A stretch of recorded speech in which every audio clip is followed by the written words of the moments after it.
হ্যাঁ গাইস, সবাই কেমন আছেন? আশা করি অনেক অনেক ভালো আছেন। আমি আবার আপনাদের মাঝে নতুন আরও একটি গল্প নিয়ে হাজির হচ্ছি। গল্পটির নাম হচ্ছে ভূতুড়ে রাজবাড়ি। আর তার আগে একটা কথা নয়, আমাদের গল্পের মাঝে ভুল ত্রুটি হয়ে থাকলে ক্ষমা দৃষ্টি দেখবেন। আর আমাদের চ্যানেল নতুন হয়ে থাকলে অবশ্যই সাবস্ক্রাইব করে আমাদের পাশে থাকবেন, যাতে পরবর্তী গল্প আপলোড দেওয়ার সাথে সাথে আপনার কাছে চলে যায়। চলুন ঘটনা শুরু করি। চাকরির পরীক্ষা সামনে রেখে একা একা ডাইনিং রুমে বসে পড়ছিলাম। হঠাৎ কেউ আমার পড়ার 13:30টা বাজে দিয়ে বাসার কলিং বেল চাপতে লাগলো। উফ, পড়তে বসে একটু শান্তি পেলাম না। আসলে কি বলবো, যখন একটু পড়তে বসি তখন কোনো না কোনো আপদ এসে আমার পড়ার গোষ্ঠী ষষ্ঠী বানিয়ে দেয়। আজ বাসায় কেউ নাই, যার কারণে বাধ্য হয়ে পড়া রেখে আমাকে দরজা খুলতে হলো। দরজা খুলে তাকিয়ে দেখি একজন ভদ্রলোক বাইরে দাঁড়িয়ে আছেন। ওনাকে এর আগে কোনোদিন দেখেছি বলে মনে হচ্ছে না।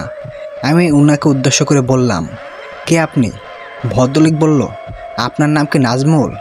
আমি বললাম, হ্যাঁ আমি নাজমুল, কিন্তু আপনাকে চিনতে পারলাম না। ভদ্রলোকটি বলল, আমার নাম মামুন চৌধুরী, আমি বড় বিপদে পড়ে আপনার কাছে এসেছি। আমি বললাম, বিপদ? কিসের বিপদ? তাছাড়া আপনি বিপদে পড়েছেন, থানায় গিয়ে জানান।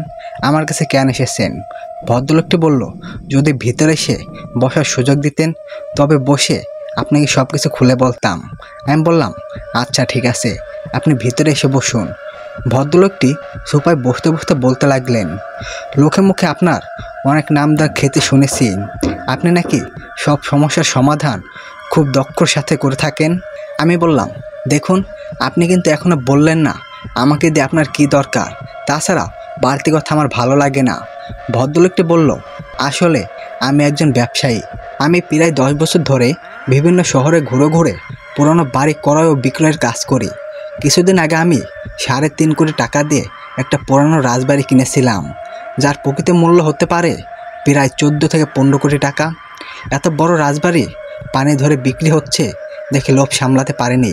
কিন্তু এখন বুঝতে পারছি না কেন সেই রাজবাড়ি এত সস্তা দামে বিক্রি করা হয়েছিল।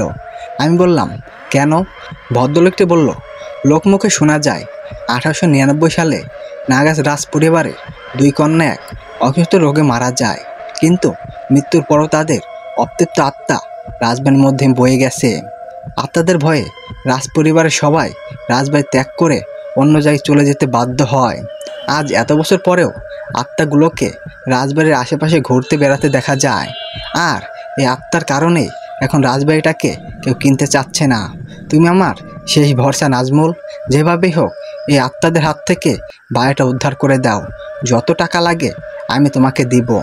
আমি বললাম, টাকা দিয়ে অন্তত আমাকে চেনার চেষ্টা করবেন না মিস মামুন। মনে রাখবেন, টাকা দিয়ে সবাইকে কেনা যায় না। তবে আপনি যখন এতদিন আমার খোঁজে এসেছেন তখন আপনাকে আমি নিশ্চয়ই সাহায্য করব। আগামীকাল সকালে আমি রাজবাড়ির উদ্দেশ্যে রওনা হব। আমার সাথে আমার কয়েকজন বন্ধু যাবে। আপনি সেখানে যাওয়ার জন্য 5-6টা টিকিটের ব্যবস্থা করে রাখুন। আর একটা কথা, আপনি রাজবাড়ির সম্পত্তি সকল তথ্য একটা কাগজে লিখে দিয়ে যাবেন। ভদ্রলোকটি বলল, ধন্যবাদ নাজমুল, আমি আপনার কথা মতো সব কিছু করে দিচ্ছি। আগামীকাল সকালে আপনাদের টিকিট পেয়ে যাবেন। ভদ্রলোককে বিদায় জানিয়ে বিছানায় গা এলিয়ে দিলাম। যখন চোখ দুটো লেগে এসেছিল তখন ফোনের রিংটোন বেজে উঠল, কিরিং কিরিং কিরিং। ফোনের স্ক্রিনে তাকিয়ে ফোন রিসিভ করে বলতে লাগলাম, আরে কোন হালা, এখন আবার আমাকে বিরক্ত করতে ফোন করছোস? আমার ফোনে বন্ধুরা ছাড়া আর কেউ ফোন করে না, যার কারণে যা ইচ্ছা বলতে সমস্যা নেই। ভাই, আমি শিহাব, আমি তোমার হালা না। কেন, তোর বড় বোন নাই? শিহাব বলল, না ভাই। আমি বললাম, আচ্ছা, এই অসময়ে ফোন কেন করছিস তাই বল। শিহাব বলল, ভাইয়া, রাজবাড়ি মিশনে আমাকে সাথে নেওয়া যাবে? আমি বললাম, তুই কেমনে জানলি আমি রাজবাড়ি নিয়ে মিশন করব? শিহাব বলল, আমি ছাদে দাঁড়িয়েছিলাম, হঠাৎ দেখে তোমার বাসা থেকে একজন ভদ্রলোক বের হচ্ছে। সব কিছু আমি তার কাছ থেকেই জানতে পেরেছি। আমি বললাম, আচ্ছা, এবার আমার মাথা খাস না। শিহাব বলল, প্লিজ ভাইয়া।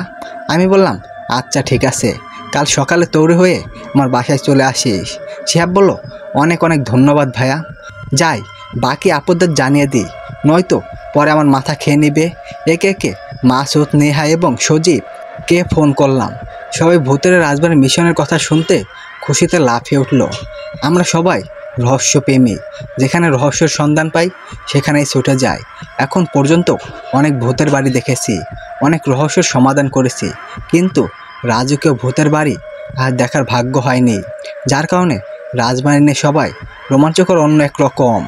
পরদিন সকালে সবাই নির্দিষ্ট সময় পূর্বে আমার বাসায় এসে পৌঁছাইছে। নেহার দিকে চোখ যেতেই আমি পুরো টাসকি খেয়ে গেলাম। এই মেয়ে ভূতের বাড়ি যাচ্ছে নাকি ফিল্ম শুটিং করতে যাচ্ছে?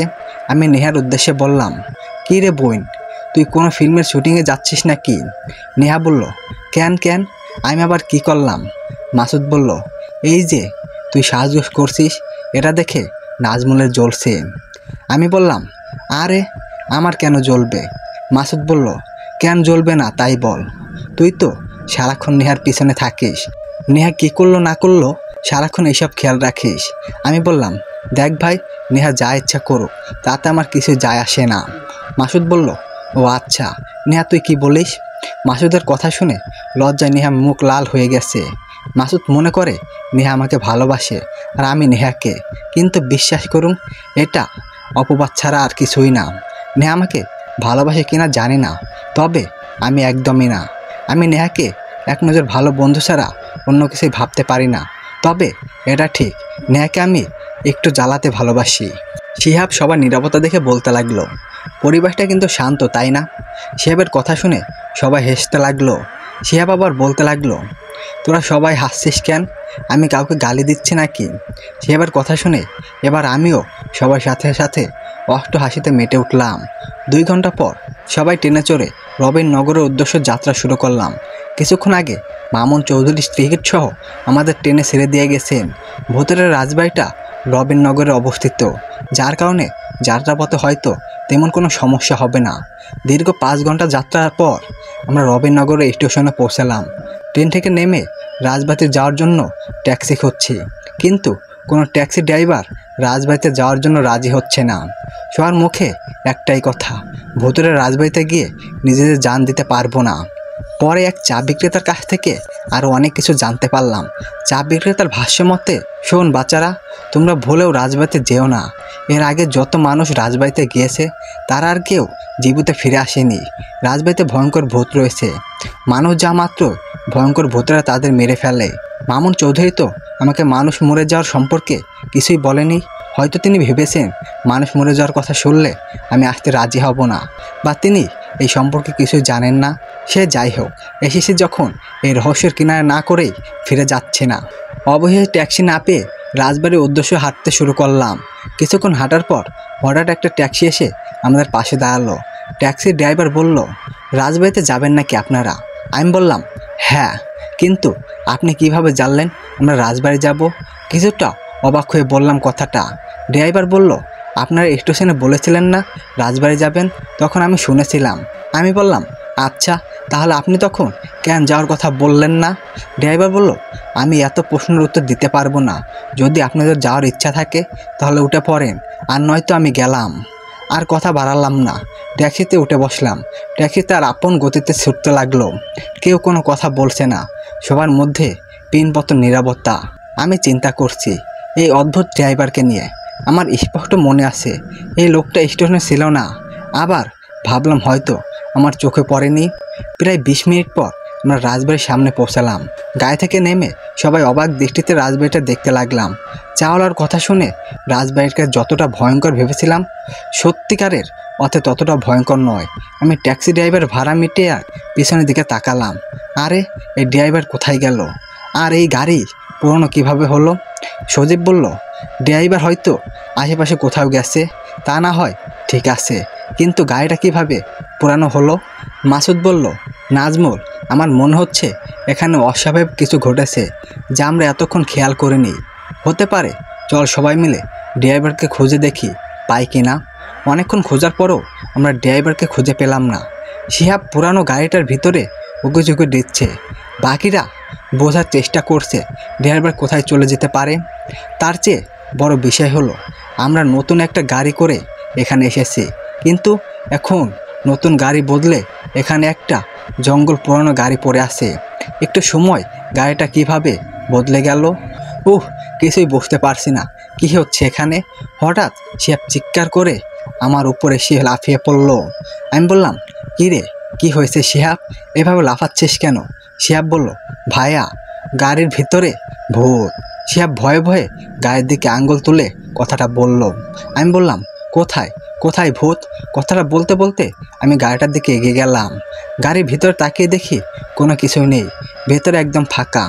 শিহাবের উদ্দেশ্যে বললাম, দেখ ভাই, এই জন্যই তোকে সাথে নিয়ে আসতে চাইনি। তুই কি না কি দেখেছিস, ভূত ভেবে ভয় পেয়ে যাচ্ছিস।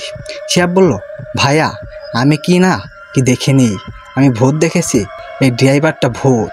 আমি বললাম, বুঝছি, তুই মনে মনে ড্রাইভারকে কল্পনা করতেছি, তারপর তোর কল্পনায় ড্রাইভারের মুখ ভেসে উঠেছে আর তুই তা দেখে ভূত ভেবে ভয় পাচ্ছিস।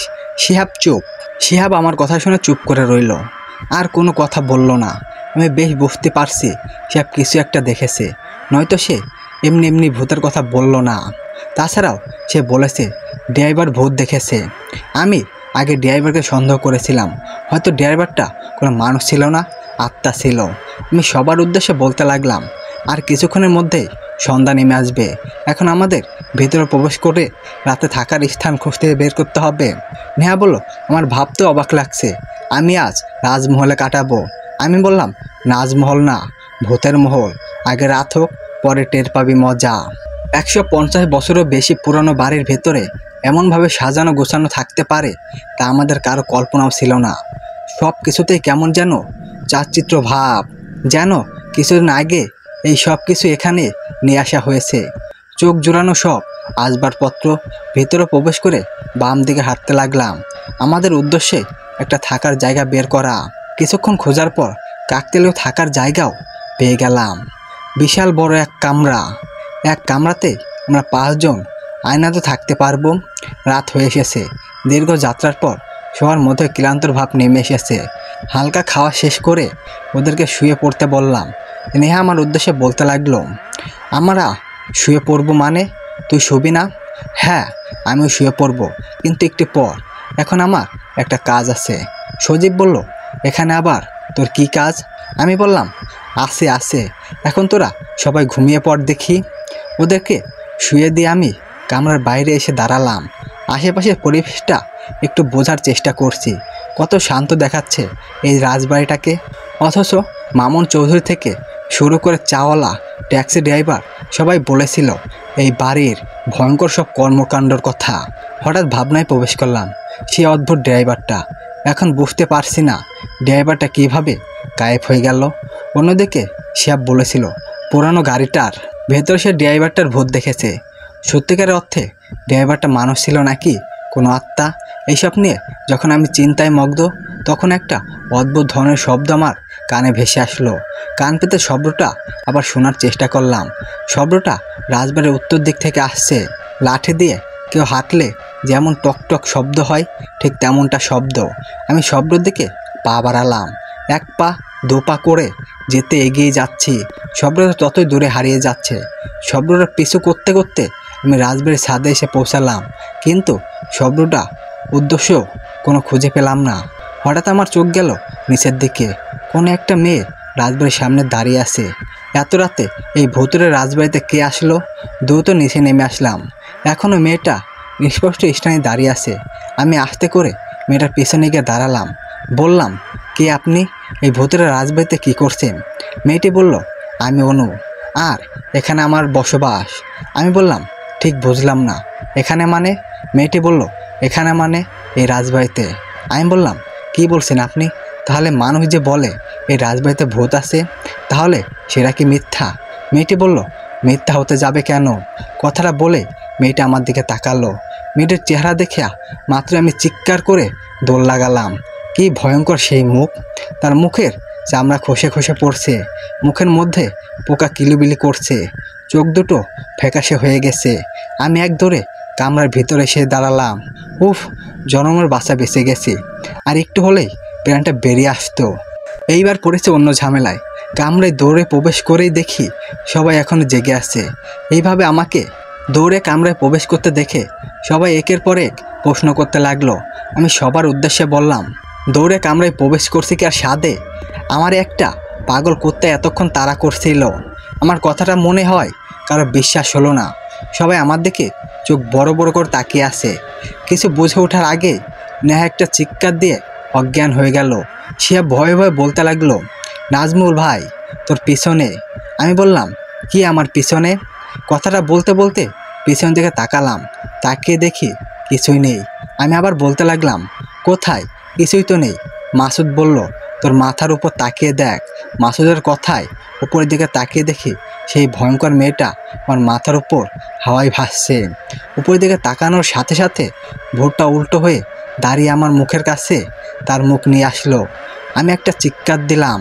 তারপর আর আমার কিছুই মনে নেই। দু চোখ জুড়ে অন্ধকার নেমে আসলো। যখন আমার জ্ঞান ফিরল, আসলে তখন নিজেকে একটা অদ্ভুত ধরনের বিছানায় শুইতে থাকতে দেখলাম। আশেপাশে তাকিয়ে দেখি কেউ নেই। কি ঘটেছিল আমার সাথে তার মনে করার চেষ্টা করলাম। উফ, কি ভয়ঙ্কর সে চেহারা! প্রাণ বেরিয়ে যাওয়ার মতো অবস্থা হয়েছিল আমার। তারপর অজ্ঞান হয়ে মেঝেতে লুটিয়ে পড়লাম। হঠাৎ করে আমার বন্ধুদের কথা মনে পড়ল। ওরা সবাই তো আমার সাথে ছিল, তবে এখন আমার বন্ধুরা কোথায়? তাছাড়া আমি এখানে আসলাম কিভাবে? আমি তো এখানে ছিলাম না। উঠে বসতে যাব, ঠিক তখন মেলিকণ্ঠে কেউ বলতে লাগলো, আপনি এখনও খুব অসুস্থ, বিছানা থেকে না উঠে একটু বিশ্রাম নিন। মেয়েটির দিকে তাকাতে তাকাতে বললাম, কে আপনি? তাছাড়া আমি এখানে আসলাম কিভাবে? মেয়েটি বলল, আমি সিনথিয়া। তুমি এখন রাজবাড়ির নিচে আমাদের মায়া বলে দৌড়ে প্যাসেজে রয়েছেও। তোমাকে আমি আমার বোনের অনুর কাছ থেকে বাঁচিয়ে এখানে নিয়ে এসেছি। আমি বললাম, অনু? ওই ভূতটা যদি আপনার বোন হয় তবে আপনিও তো ভূত। অবাক হয়ে কথাটা বললাম। সিনথিয়া বলল, ভূত নয়, আত্মা। আমি বললাম, কি? আপনিও ভূত মানে? আত্মা? ভয়ে বিছানা থেকে উঠে দাঁড়ালাম। দৌড়ানোর জন্য দৌড়ে হচ্ছে ঠিক তখন ভূতনিতা আবার বলল, আমাকে ভয় পাওয়ার দরকার নেই। তোমাকে আমার মনে ধরেছে, আমি তোমার কোনো ক্ষতি করব না। ভূতনিটার কথা শুনে বেশ বুঝতে পারলাম সে আমার প্রেমে পড়ে গেছে। লোকে মুখে শুনেছি ভূতপ্রেতদের ভালোবাসার কোনো খাত থাকে না। তাহলে এখানে আমি যা করি না কেন সে আমাকে কিছুই করবে না। এখনই ভূতনির কাছ থেকে কৌশলে আমার বন্ধুদের কথা জেনে নিতে হবে। কিছুটা নির্ভয়ে বললাম, আমাকে আপনার মনে ধরছে, কোনো সমস্যা নেই, কিন্তু আমার বন্ধুরা যে রাজবাড়ির ভেতরে আমার জন্য অপেক্ষা করছে। সিনথিয়া বলল, রাজবাড়ি নয়, এই প্রাসাদে তোমার বন্ধুরা রয়েছে। এই প্রাসাদে আমার বন্ধুরা? তাহলে আমাকে তাদের কাছে নিয়ে চলুন। সর্বনাশ হয়ে গেল আমার সাথে সাথে আমার বন্ধুরাও ও ভূতনিদের জালে ফেসে গেল। সিনথিয়া বলল, এখন তাদের সাথে দেখা করা সম্ভব নয়। আমি বললাম, কেন সম্ভব নয়? সিনথিয়া বলল, ওরা সবাই এখনও অর্ধমৃত্যু অবস্থায় মায়ের বাঁধনে রয়েছে। আগে আমাদের বিয়ে হবে, তারপর ওদের সবাইকে জিন পানি দিয়ে আমি বাঁচিয়ে তুলব। এখন আমি আসি, তুমি বিশ্রাম করো। কিছু প্রয়োজন হলে 3 বার আমার নাম ধরে ডেকো, আমি চলে আসব। আমি আর কোনো কথা বললাম না। সিনথিয়ার কথাটা বলে আমার চোখের সামনে অদৃশ্য হয়ে গেল। খুব কষ্ট হচ্ছে। কখনো চিন্তা করিনি এভাবে আমার ভূতেদের সাথে জালে ফেসে যাব। যদি আগে জানতাম তবে ওদেরকে ভূতের রাজবাড়িতে কখনোই নিয়ে আসতাম না। না, আমাকে এভাবে বসে থাকলে চলবে না। আমাকে কিছু একটা করতে হবে, যে করেই হোক। এখান থেকে খুব দ্রুত আমাদেরকে মুক্ত হতে হবে। সিনথিয়া আমার প্রতি বেশ দুর্বল, সে দুর্বলকে কাজে লাগাতে হবে। তারপর আস্তে আস্তে কৌশল জেনে নিতে হবে সব কিছু রহস্য। আর সব কিছু রহস্য জানতে পারলে খুব সহজেই এখান থেকে বের হতে পারবো। নয়তো চিরদিনের জন্য এই ভূতনিদের জালে আটকে থাকতে হবে। আমার প্রথম সালটা দেওয়ার সময় হয়ে গেছে। আমি সিনথিয়ার নাম ধরে 3 বার ডাকলাম। আমার ডাকে সাড়া দিয়ে সিনথিয়া আমার সামনে অদৃষ্ট অবশ্যই থেকে দৃশ্যমান হলো আর বলল, কেন ডাকছেন প্রিয়? আমি বললাম, তুমি আমাকে বিয়ে করতে চাও তাই না সিনথিয়া? সিনথিয়া বলল, হ্যাঁ প্রিয়, তোমাকে আমার খুব ভালো লেগেছে। তুমি চাইলে তোমার জন্য আমার জন্মও দিয়ে দিতে পারি। আমি বললাম, আমার জন্য তোমাকে জান দিতে হবে না, আমি শুধু তোমার পোশাকটা ঘুরে দেখতে চাই। ভূতনিটাকে দেখে ভয় পেলেও ভূতনিটার কথা শুনে আমার খুব ভালো হাসি পাচ্ছিল। ওর আমার জন্য জন্ম দিতে চায়। হা হা, ওর জান তো অনেক আগে দেহ থেকে বের হয়ে গেছে, তাহলে আবার জান দিবে কি? সিনথিয়া বলল, আচ্ছা ঠিক আছে প্রিয়, তুমি আমার সাথে আসো, আমি তোমাকে সব কিছু দেখাচ্ছি। আমি সিনথিয়ার পিছন পিছন হাঁটতে লাগলাম। প্রাসাদের বিভিন্ন স্থানে আমাকে সে দেখাতে লাগলো। কিছুটা এগিয়ে যাওয়ার পর কাজ করা অবস্থায় কিছু মানুষদের দেখতে পেলাম। মানুষগুলো দেখে বেশ অবাক হলাম। এদেরকে দেখে মনে হচ্ছে না কারো শরীরে প্রাণ রয়েছে, কারণ মুখে কোনো কথা নেই, সবাই শুধু রোবটের মতো কাজ করে যাচ্ছে। আমার জানা মতে এখানে সিনথিয়া এবং কোনো এই দুই ভূতনি ছাড়া আর কেউ নেই। কিন্তু এরা কোথায় থেকে আসলো? সিনথিয়ার উদ্দেশ্যে বললাম, আচ্ছা সিনথিয়া, এই মানুষগুলো কারা? সিনথিয়া বলল, এরা সেই সব মানুষ যারা 1899 সালের পর থেকে রাজবাড়িতে ভিন্ন কারণে এসেছিল। আমি এবং আমার বোনেরা মিলে এদের আত্মাকে আমাদের গোলাম করে রেখেছি, আর এদের দেহ অর্ধমৃত্যু অবস্থায় মায়া শরতে পড়ে আছে। ও আচ্ছা, খুব ভালো করেছেন। সিনথিয়ার কথা শুনে আমার খুব রাগ হতে লাগলো। মনে চাচ্ছে এখন ওকে এবং ওর বোনকে ধ্বংস করে দেই, কিন্তু না, আমাকে আগে সব কিছু জানতে হবে। সিনথিয়া বলল, চলো প্রিয়, আমরা বাগানে গিয়ে বসি। আমি বললাম, আচ্ছা ঠিক আছে। ভুটনিটার সাথে বাগানের দোলনায় গিয়ে বসলাম। ভুটনিটা আমার উদ্দেশ্যে বলতে লাগলো, রাতটা কত সুন্দর, তাকিয়ে দেখো, আকাশ রূপালি চাঁদ। আমার জীবনের সবচেয়ে দামি সময়টা তোমার সাথে পার করছি। আমি বললাম, ঠিক বলেছেন, তবে এটা শেষ নয়, আমাদের জীবনের থেকেও আরও বেশি দামি সময় আসবে। সিনথিয়া বলল, আমার খুব ইচ্ছা করছে এখন তোমার সাথে শারীরিক সম্পর্ক গড়ে তুলতে। আমি বললাম, আমারও ইচ্ছা করছে, কিন্তু বিয়ের আগে এইসব করা ঠিক হবে না। মনে মনে ভাবলাম, তোর স্বপ্ন কোনোদিনই সত্যি হবে না, খুব দ্রুতই তুই ধ্বংস হবি। সিনথিয়া বলল, তাহলে আমরা কাল বিয়েটা সেরে ফেলি। কাল? এই রে, বিয়ের কথা বলে আবার বিপদে পড়লাম দেখি। সিনথিয়া বলল, কেন, কোনো সমস্যা আছে? আমি বললাম, না না, কোনো সমস্যা নেই, এবার বুঝে ঠিক মতো ফেসে গেলাম। সিনথিয়া বলল, এই নাও জাদুর কাঠি। এতদিন এই জাদুর কাঠি আমার শক্তি ছিল, আজ থেকে এই জাদুর কাঠি তোমার। আমার তরফ থেকে এটা আমার হবু বরের জন্য প্রথম উপহার। একটা অদ্ভুত ধরনের কাঠি বের করে সিনথিয়া আমার হাতে দিল। আমি বললাম, কিন্তু আমাকে যদি তোমার শক্তি দিয়ে দাও তবে তুমি কিভাবে চলবে? সিনথিয়া বলল, কেন, তুমি কি আমার ছেড়ে চলে যাবে? আমি বললাম, না, কখনোই না। মনে মনে বললাম, তোকে ছেড়ে নয়, আমি তোকে চিরদিনের জন্য ধ্বংস করে দিব। সিনথিয়া বলল, তাহলে আমার সব শক্তি দিয়ে কি হবে? আমি শুধু তোমাকে পেলেই হবে। আমাকে জড়িয়ে ধরে কথাটা বলল সিনথিয়া। কিছুটা বিরক্ত লাগলেও সহ্য করলাম। আমি এমনটাই আশা করছিলাম। ভুটনিটা বলেছে এই কাঠি দিয়ে সব কিছুই সম্ভব। আমার পরের সালটা ছাড়লাম, মনের সময় এসে গেছে। এখন আমি অনেক জাদু কাঠি দ্বারা এখানে টেনে নিয়ে আসবো, তারপর জমবে খেলা। আমি মনে মনে জাদু কাঠিকে আদেশ করলাম, এই জাদু কাঠি, এখন তুই অনুকে এখানে টেনে নিয়ে আয়। কথাটা বলার কিছুক্ষণ পরে অনু আমার সামনে দৃশ্যমান হলো। অনুকে দেখে সিনথিয়া রেগে গেল আর বলল, আমাদের এই মধুর সময়ে তুই কেন এখানে এসেছিস? অনু সিনথিয়ার কথা শুনে খুব রেগে গেল আর বলল, তোর সাহস তো কম নয়, তুই আমার প্রতি রাগ দেখাস? এটা আমার রাজ্য, কোথায় আমি কি করব তার হিসাব কি তোকে দিতে হবে? সিনথিয়া বলল, কি বললি, এটা তোর রাজ্য? এটা শুধু আমার শক্তির দ্বারা দৃশ্য হয়েছিল, আর তুই তো আমার দ্বারা এখানেই পড়ে আসিস, নয়তো এতদিন তান্ত্রিকদের হাতে বন্দী হয়ে যেতি আর তাদের গোলামি করতি। সিনথিয়ার কথা শুনে অনু নিজের জাদুকাঠি দিয়ে অনুর দিকে অগ্রমান ছুড়ল। সিনথিয়া পূর্বেই আমার কাছে তার জাদুর কাঠি দিয়ে দিয়েছিল, যার কারণে সিনথিয়া তার দিকে ধেরে আসার অগ্নিবাণ প্রতি করতে পারেনি। অগ্নিমানের আঘাতে আহত হয়ে সিনথিয়া মাটিতে লুটিয়ে পড়ল। সিনথিয়া আমাকে জাদুকাঠি তার কাছে দিতে বলল। আমি ভাবতে লাগলাম, এখন জাদুকাঠিটা সিনথিয়ার কাছে দেওয়া ঠিক হবে কি না। না, জাদুকাঠির কোনো মতে হাতছাড়া করা যাবে না। সিনথিয়া আমাকে বিশ্বাস করেছে, সে বিশ্বাসের অমর্যাদা করাও ঠিক হবে না। অনু আবার সিনথিয়ার দিকে অগ্নিবাণ ছুটতে যাবে, ঠিক সেই মুহূর্তে আমি সিনথিয়াকে পিছনে রেখে অনুর সামনে গিয়ে দাঁড়ালাম। অনু আমাকে সামনে যেতে দেখে ভয়ঙ্কর রূপ ধারণ করলো, জাদুকাঠি দিয়ে আমার দিকে অগ্নিবাণ ছুড়ল। আমি সিনথিয়ার দেওয়া জাদুকাঠি দিয়ে অগ্নিবাণ প্রতিহরণ করলাম। আমার কাণ্ড দেখে অনু ভয়ঙ্কর থেকে আরও বেশি ভয়ঙ্কর হতে লাগলো।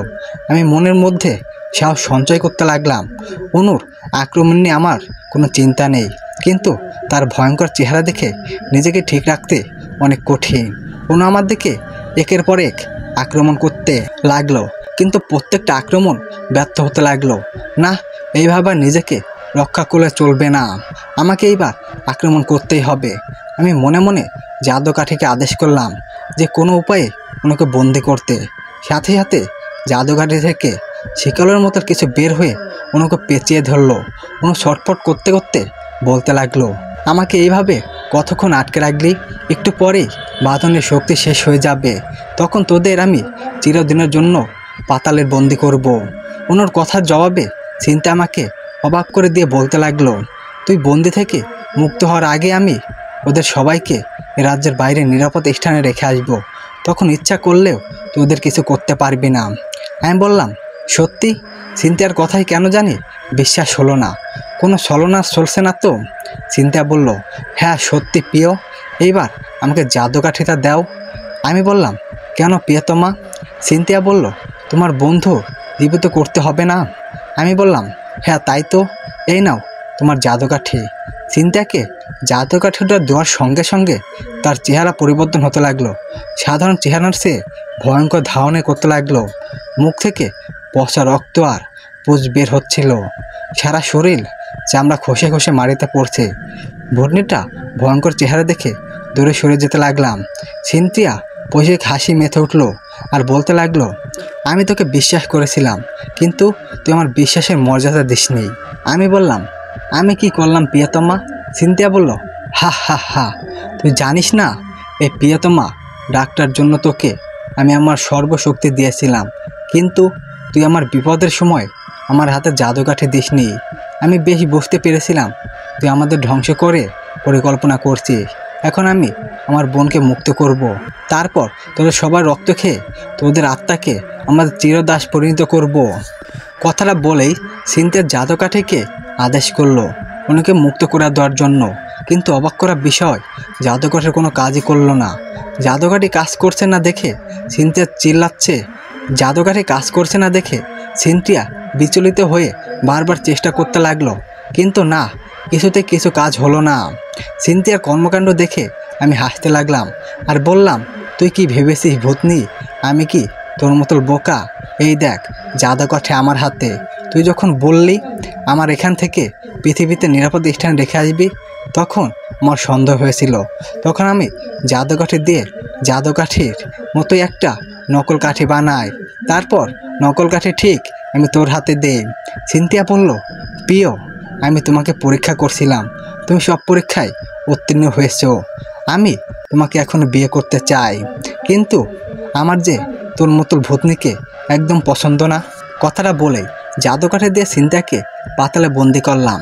পাতালে বন্দি করা আইডিয়া অনুর কাছ থেকে কিছুক্ষণ আগেই পেয়েছিলাম। অনুর জাদুকাঠির জন্য ওনাকে এখানে ইচ্ছা করলেও কিছু করতে পারবো না, কিন্তু এখন সে বন্দি রয়েছে, হয়তো আর কিছু সময় বন্দি থাকবে।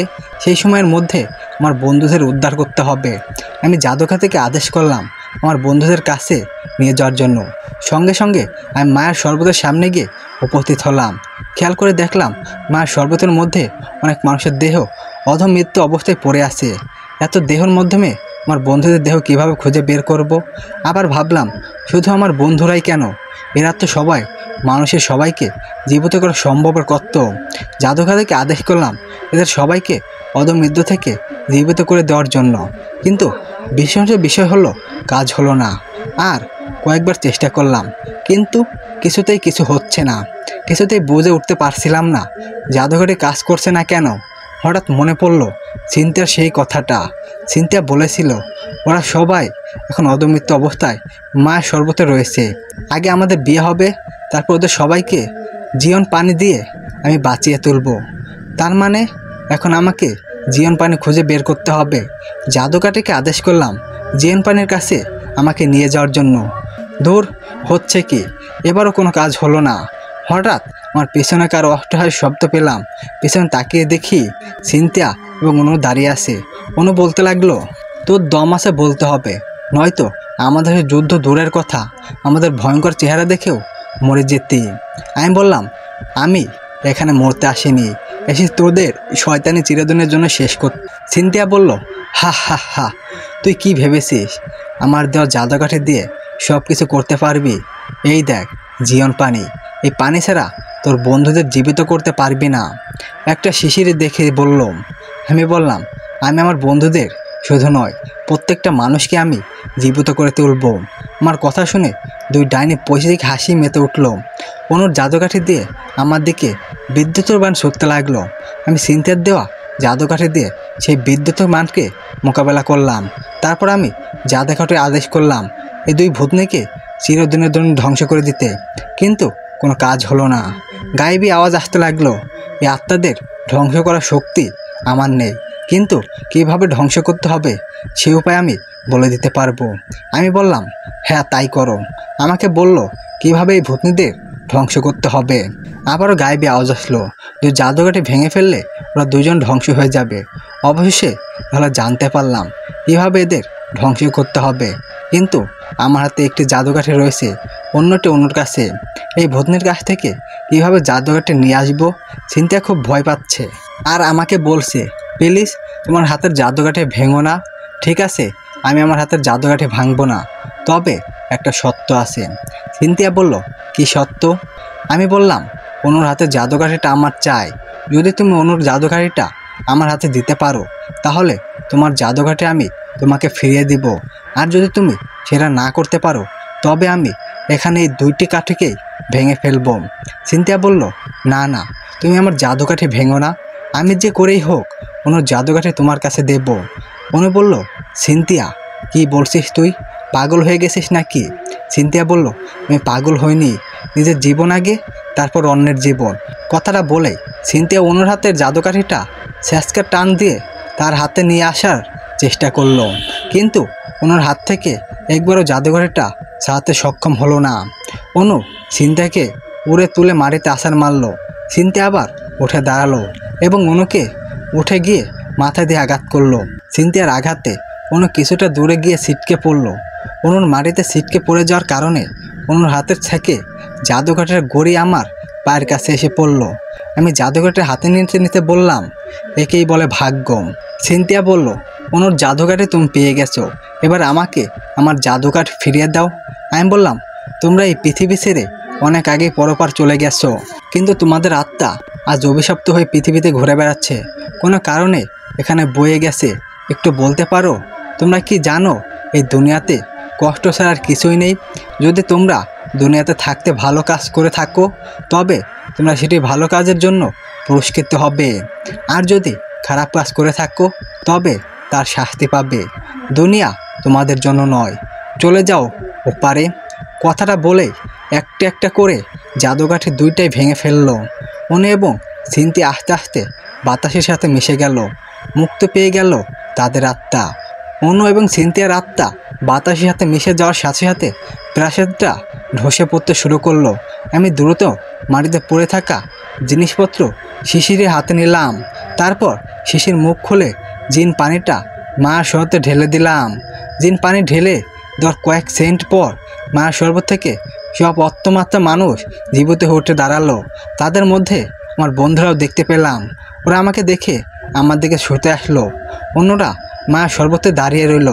আমি সবাইকে উদ্দেশ্য করলাম, যদি বাঁচতে চাও আমার সাথে চলে আসো। আমি এবং আমার বন্ধুরা দৌড় লাগালাম প্রাসাদের এক কিনার থেকে অন্য কিনারতে, কিন্তু প্রাসাদ থেকে বের হওয়ার কোনো পদই খুঁজে পাচ্ছি না। হঠাৎ আমার সামনে অনু এবং সিনথিয়ার আত্মা ভেসে উঠল। আমরা সবাই ভয় পেয়ে পিছনের দিকে যেতে লাগলাম। আমাদের ভয় পেতে দেখে সিনথিয়া বলতে লাগলো, তোমরা ভয় পেও না, আমরা আর কারো ক্ষতি করব না। নাজমুল আমাদের মুক্তি দিয়েছে, তোমাকে অনেক অনেক ধন্যবাদ নাজমুল। আমি এখন বুঝতে পারছি আমি তোমাকে বিশ্বাস করে একদম ভুল করিনি। শুধু আফসোস পৃথিবী বেঁচে থাকতে তোমার মতো কাউকে পাইনি। আর একটা কথা, তোমরা নিজেদের চোখ বন্ধ করে পেছনের দিকে 3 পা পিছাও। 3 পা পেছানোর পর চোখ খুলবে, দেখবে তোমরা রাজবাড়ির সামনে চলে গেছো। মনে বলল, বিদায়, তোমরা সবাই ভালো থেকো। আর একটা কথা, এতদিন যাদের মৃত্যুর পৃথিবীতে হয়ে যাওয়ার কথা তারা পৃথিবীতে পৌঁছানো মাত্রই মৃত্যুর স্বাদ গ্রহণ করবে। কথাগুলো শেষ করে আমাদের চোখের সামনে সিনথিয়া এবং অনু অদৃশ্য হয়ে গেল। শান্তি পেয়ে গেল তাদের আত্মা। আমি এতদিন যা জানতাম সেটা ভুল নয়, ভূত পেতের ভালোবাসা মিথ্যা হয় না। হঠাৎ আমাদের সামনে ঢপাস করে সব কিছুই ভেঙে পড়তে শুরু করলো। আমি সবাইকে বললাম, আর এক মুহূর্ত দেরি করা ঠিক হবে না, এখনই সবাই চোখ বন্ধ করে পিছনের দিকে 3 পা পিছাও। 1 পা, 2 পা, 3 পা। 3 পা পেছনের পর মুয়াজ্জিনের মধুর কণ্ঠে আজানের ধ্বনির কানে ভেসে আসলো, চোখ মেলে তাকালাম, খুব ভালো লাগছে। আমরা সবাই রাজবাড়ির সামনে পৌঁছে গেছি। কোনো কথা মতো অনেক পৃথিবীতে পৌঁছে মাত্রই মৃত্যুর স্বাদ গ্রহণ করবে। এখন চারিদিকে মোটামুটি অন্ধকার হয়েছে। বাকি সবাইকে বিদায় জানিয়ে নেহা, শিহাব, মাসুদ, সজীবকে নিয়ে বাড়ির উদ্দেশ্যে রওনা হলাম। সবাই কিছু না কিছু বলছে, কিন্তু নেহা মুখের কোনো কথা নেই। আমি নেহার উদ্দেশ্যে বললাম, নেহা, তোর আবার কি হলো? নেহা বলল, তোর মুখে আমার নাম ডাকবি না, তুই ছিনতাইকে নিয়ে পড়ে থাক। বুঝতে পারলাম নেহা খুব রাগ করেছে, আর বুঝলামও ও আমাকে খুব ভালোবাসে। কিন্তু আমি যে নীলিমাকে ছাড়া আর কাউকে ভালোবাসতে পারি না। এখন নেহাকে সব কিছু বলে দেওয়ার দরকার, নয়তো পরবর্তীতে সমস্যা হতে পারে। নেহা, আমি তোকে কিছু বলতে চাই। নেহা বলল, কি? খুব আগ্রহ নিয়ে জানতে চাইলো। আমি বললাম, আসলে কীভাবে বলবো কথাটা? আচ্ছা, কথাটা শোনার পর তুই আবার কিছু করে বসবি না তো? নেহা বলল, না, কিছু করব না, বল কি বলবি। আমি বললাম, আসলে নেহা, আমাকে নিয়ে যদি তোর মনে কিছু থেকে থাকে তবে সেটা ভুলে যা। নেহা বলল, কেন? নেহা কান্না জড়িত কণ্ঠে কথাটা বলল। আমি বললাম, আসলে আমি নীলিমা নামের একজনকে জীবনের চেয়েও বেশি ভালোবাসি। নেহা চুপ। নেহার কোনো কথা বলল না, শুধু আমার দিকে অপলক দৃষ্টিতে তাকিয়ে রইল। আমি জানি কথাটা শুনে নেহা খুব কষ্ট হচ্ছে, কিন্তু আজ কথাটা না বলতে পারলে সমস্যা আরও বেশি হতে পারত। কারণ ওর ভালোবাসার দিন আমার প্রতি বেড়েই চলছে। সমাপ্ত। ভালো লাগলে অবশ্যই লাইক, কমেন্ট, শেয়ার করবেন। আর যারা প্রথম থেকে শেষ পর্যন্ত ছিলেন তাদেরকে অসংখ্য ধন্যবাদ। আর পরবর্তী গল্প খুব শীঘ্রই চলে আসবে, সেই পর্যন্ত ওয়েট করবেন। আল্লাহ হাফেজ।